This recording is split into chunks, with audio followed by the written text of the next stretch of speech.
Hey everybody, this is part 2 of our discussion of stasis theory, and this video will be primarily concerned with answering the question, how is it useful?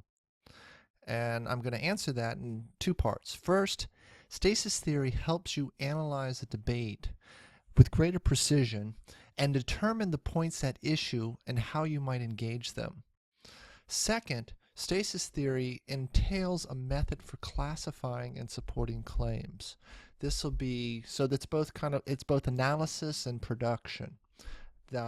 Its value resides in both of those things. Let's look at a passage. Now, this is from a recent article appearing in the New Yorker by George Packer. Here's the correct MLA citation, called The Populist. And in it, he's making the case that Donald Trump and Bernie Sanders are both populists. Let me read it to you. Populism is a stance and a rhetoric more than an ideology or a set of positions. It speaks of a battle of good against evil, demanding simple answers to difficult problems. Trump, for instance, trade, we're going to fix it. Healthcare, we're going to fix it. It's suspicious of the normal bargaining and compromise that constitute democratic governance. On the stump, Sanders seldom touts his bipartisan success as chairman of the Senate Veterans Affairs Committee. Populism can have a conspiratorial and apocalyptic bent. The belief that the country, or at least its decent majority, is facing imminent ruin at the hands of a particular group of malefactors: Mexicans, billionaires, Jews, politicians. Okay, so we've got this passage. How can we use stasis theory to analyze it carefully and think about where we can enter a debate with it or engage it in a particular way? If you remember it, there are four questions: questions of fact, questions of definition, questions of value, and questions of policy. You can also kind of morph these things into actual claims. When somebody is addressing a question of fact, they are typically making claims of fact. So here's stasis theory recast as a scheme of claims. For instance, claims of facts, which would also include claims of cause and effect. Sanders seldom touts his bipartisan success. This is a claim of fact, and it can be disputed, or you can agree with it or you can disagree with it, or you can, as Graff and Birkenstein say, you can agree and disagree simultaneously. Claims of definition. This is the major claim in that New Yorker piece, that Trump and Sanders are populists.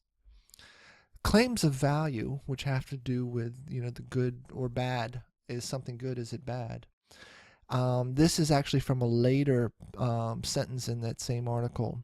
Though populists seldom get elected president, they can cleanse or foul the political air. So here Parker's having it both ways. He's saying they can, in some situations, be good, and in other situations they can be bad. And then claims of policy or procedure. What should we do? We should be on our guard when listening to a populist. That's sort of the implicit action, or you all know this, the call to action, that runs throughout the Parker piece. We need to be cautious. Okay. Once you classify a claim, you identify what kind of claim it is, you're in a better position either to advance it or dispute it. For instance, the Bernie Sanders, I don't know if you saw this, but a couple nights ago he was actually on The Late Show with Stephen Colbert, and this idea that he's being classified as a populist, which extends beyond Parker's piece. It's kind of a common trope in the media, and Colbert brings this up, and then Bernie Sanders disputes it by saying, no, I'm not a populist. He's disputing that definitional claim and saying that there's a distinction between him and Trump. That Trump appeals to according to Bernie Sanders, our baser motives, fear and prejudice. He, on the other hand, is appealing to our better sense of ourselves, our altruism. That is, like universal free education, free university and colleges, or more equitable distribution of wealth in the country. So anyhow, let's go through. Let's look at some typical ways of advancing an argument based on what kind of claim you're making. Definitional and evaluative claims typically follow what's often called a criteria match structure. That you stipulate some criteria that define the entity to which you want to group something else. So X is or is not a Y because it has A, B, and C. Or in the example we just saw, Bernie Sanders is or is not a populist. You would pick one or the other. You'd argue for or against typically because he does A, B, and C. And A, B, and C are the criteria that define populism. A evaluative claim is very similar to a definitional claim. But here you're just arguing whether something is a good or bad instance of something else. X is a good or bad instance of Y because it has A, B, and C. This is, like book reviews, movie reviews, restaurant reviews are all typically guided by evaluative claims. Like Transformers 3 is a bad movie because it has shoddy acting, sloppy directing, and a predictable plot. So, and then once you make that claim, the rest of your argument is going to be supporting each one of those because clauses. So like Trump is a populist because he offers simple answers to demanding questions and is suspicious of the normal democratic process. Okay, if that's your primary claim, if that's your thesis, you know how that argument, you have a sense of how that argument should develop. You've stipulated some criteria about what constitutes a populist, and now you're going to have to devote the bulk of your argument to showing how Trump matches those criteria. So the first section is going to be maybe examples of him offering simple answers to demanding questions. And then the next part is going to be evidence that he's suspicious of the normal democratic process. Similarly, a populist is the worst form of politician because he or she appeals to our baser motives, fear and prejudice. Okay, there again, you kind of know how this argument should advance. Once you make a definitional, an evaluative claim, that you've got to stipulate some criteria and show how that entity matches them. Okay. Policy claims are sort of the granddaddy or mother of all claims.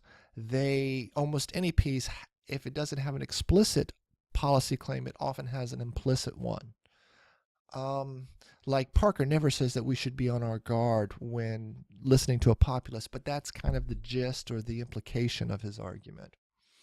Now, a policy claim has the general form of we should or should not do X because A, B, and C.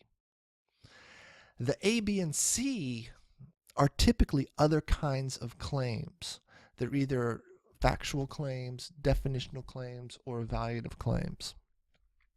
There are so for example, we should act on climate change now because the ice caps are melting. Factual claim. Because it is a man-made and not a natural phenomenon. There's a definitional claim. And because it is the moral thing to do. That's an evaluative claim. Now, they don't have to be in this order, and you don't have to have all of them. But once you're able to identify what kind of claim you're dealing with, you have a better sense of how you need to go about supporting it. Or when you encounter an argument by an opponent, if you can do this kind of analysis, you know how you have a better sense of how to target it, refute it. If it's a definitional argument, you might say, no, those criteria, so-and-so stipulates these criteria to define X. I don't think those criteria define X. And so you could dispute it that way. Or you can dispute it as, no, I'll concede to these criteria, but I don't concede that this X fits them. Okay. So that wraps up our discussion of policy claims, and I'll talk to you all later.